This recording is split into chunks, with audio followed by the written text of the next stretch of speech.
आज जो बात मैं कहने जा रहा हूँ वह केवल उन लोगों के लिए नहीं है जिन्हें पढ़ते समय नींद आती है, बल्कि उन सब के लिए है जो अपनी जिंदगी में उठना चाहते हैं पर उठ नहीं पा रहे, जो हर रात कहते हैं कल से पढ़ूंगा, और हर सुबह वही नींद, वही सुस्ती, वही अधूरा वादा। जागना सिर्फ आंखों से नहीं, आत्मा से जरूरी है।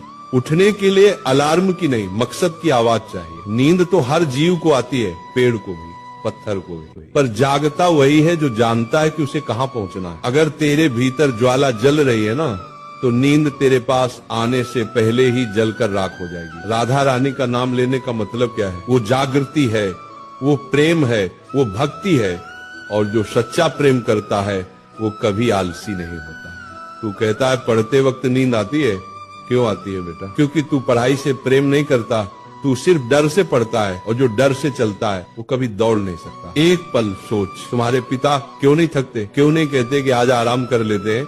क्योंकि उनके भीतर का कर्तव्य प्रेम से बड़ा है। तो जब भी पढ़ते वक्त नींद आए ना, एक बार अपनी माँ की थकी हुई आंखें याद करना। उस वक्त तेरा खून खुद उबल उठेगा, क्योंकि माँ बाप की आंखों में नींद नहीं है तो बेटा तुझे भी सोने का अधिकार नहीं है।